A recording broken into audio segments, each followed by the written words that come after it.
صلی اللہ علی حبیبہ محمد وعلی آلہ و اصحابہ وسلم۔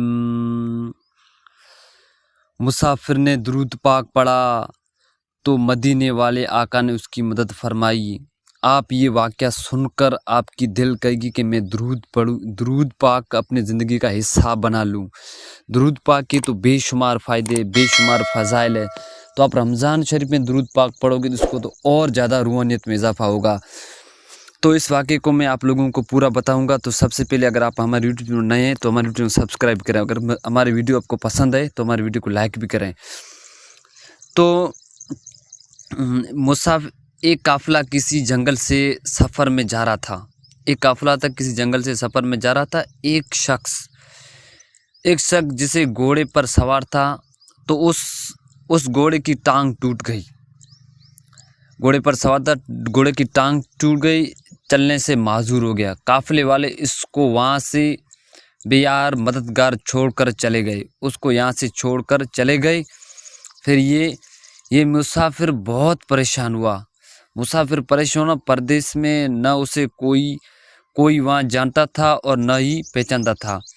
اچانک اس کی دل میں خیال آیا، کیوں نہ درود پاک پڑھ کے مدینے کے تاجدار، مسافروں کی مددگار حضرت محمد مختار صلی اللہ علیہ وسلم، حضور نبی کریم صلی اللہ علیہ وسلم کو مدد کے لیے پکارا اور بلند آواز میں درود پاک پڑھنے لگا۔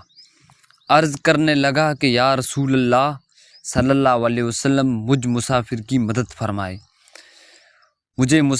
مدد فرمائے۔ پھر تھوڑی دیر گزرتی تھی، تین نورانی چہرے والے، سفید اور سونے سردار اور سونے لباس والے شخص اس کے پاس پہنچ گئے۔ تین شخص بہت خوبصورت لباس پہن کر اس شخص کے پاس پہنچ گئے۔ فرمایا کہ کیا مسئلہ ہے؟ اس مسافر نے اپنی ساری پریشانی ان کو بتائی اور کہنے لگا کہ غم نہ کر، ہم تجھے مدینہ منزل تک پہنچا دیں گے۔ گھوڑے کی ٹانگ پر انہوں نے اپنا ہاتھ مبارک پھیرا تو گھوڑے کی ٹانگ بالکل صحیح ہو گئی۔ پھر مجھے منزل تک پہنچا دیا۔ میں نے عرض کیا کہ اے حسین خوبصورت چہرے والے، آپ کون ہے؟ فرمایا کہ میں تمہارے نبی حضرت محمد صلی اللہ علیہ وسلم ہوں، اور میرے ساتھ یہ میرے بچے امام حسن، امام حسین علیہ السلام ہے۔ جو لوگ ہمیں مدد کے لیے پکارتے ہیں تو ہم ان کی ضرور مدد فرماتے ہیں۔